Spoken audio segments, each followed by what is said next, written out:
छत्तीसगढ़ की धरती पर जब रजत जयंती का सूरज उगा तो हवा में उत्सव भी था और अनकही टीस भी। राज्य स्थापना दिवस यानी कि वो दिन जब 25 साल पहले इस मिट्टी ने अपनी पहचान खुद गढ़ना शुरू किया। प्रधानमंत्री नरेंद्र मोदी ने नवा रायपुर में विधानसभा के नए भवन का लोकार्पण किया, लेकिन इस चमकदार आयोजन के बीच एक बात ने राजनीति में सन्नाटा फैला दिया। लोकार्पण पट्टिका पर कांग्रेस के नेता प्रतिपक्ष डॉक्टर चरणदास महंत का नाम नहीं था। कांग्रेस के पूर्व विधायक विकास उपाध्याय ने इसे भाजपा की कुंठित मानसिकता बतला दिया।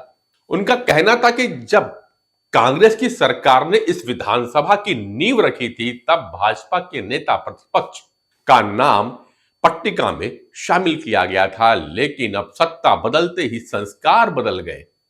भारतीय जनता पार्टी कुंठित मानसिकता से ग्रसित है। जिस प्रकार से भारतीय जनता पार्टी की सरकार में विधानसभा भवन का लोकार्पण हुआ और उस लोकार्पण में अभी के तत्कालिक नेता प्रतिपक्ष चरणदास महंत जी का नाम नहीं होना, ये अपने आप में भारतीय जनता पार्टी की दुर्भावना, जो उनकी विचारधारा है, जो उनकी सोच है, वो बतलाती है। जब विधानसभा के भूमि पूजन हुआ था तब सोनिया गांधी जी, राहुल गांधी जी छत्तीसगढ़ में आए थे, कांग्रेस की सरकार थी और उस समय के तत्कालिक नेता प्रतिपक्ष धर्मलाल कौशिक जी का नाम पट्टिका में भी था और भूमि पूजन में उनकी पूरा योगदान था।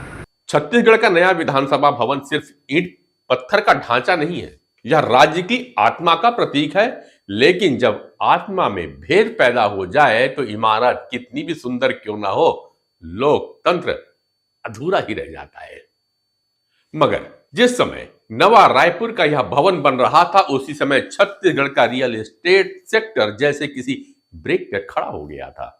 रेरा के आंकड़े बतलाते हैं कि इस साल सिर्फ 105 नए प्रोजेक्ट पंजीकृत हो पाए, यानी विकास की रफ्तार कुछ धीमी पड़ गई है।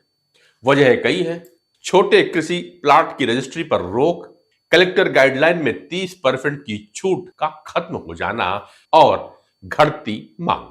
विकास का पहिया तो घूम रहा है लेकिन जमीन खिसक रही है, बिल्डर ठिठक गए हैं, खरीदार हिचक रहे हैं और बीच में फंस गया वो आम आदमी जो अपने घर का सपना देखता रह गया।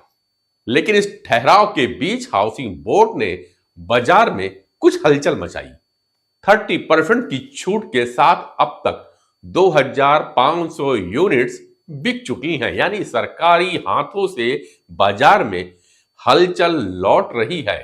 अब चलते हैं जरा तीसरी कहानी की ओर, जो हर युवा को ध्यान से सुननी चाहिए। भारत में पारंपरिक नौकरी का दौर शायद अब खत्म होने जा रहा है, ऐसा कहना है मार्सेलस इन्वेस्टमेंट के सौरभ मुखर्जी का।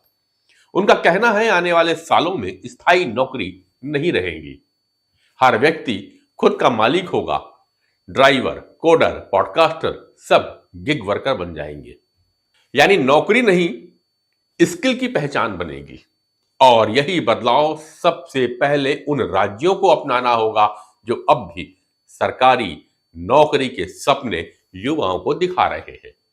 छत्तीसगढ़ के पास ये ताकत है, वैसे युवा आबादी है, सस्ता डेटा है और डिजिटल सिस्टम भी मजबूत हो रहा है।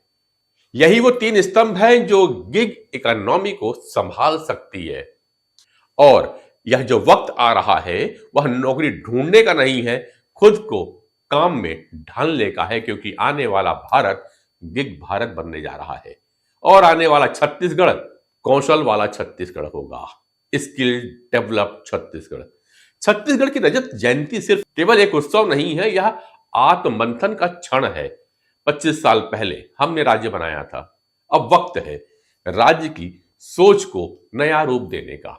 सच्ची स्थापना तो तब होगी जब राजनीति विनम्र होगी, विकास संतुलित होगा और रोजगार आत्मनिर्भरता में बदल जाएगा।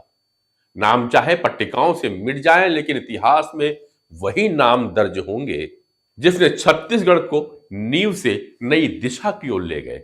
छत्तीसगढ़ की रजत जयंती सिर्फ बीते वर्षों की कहानी नहीं है, यह आने वाले 25 वर्षों की दिशा तय करने का मौका है। मैं नरेंद्र पांडे फिर मिलूंगा अगले वीडियो में, तब तक के लिए नमस्कार।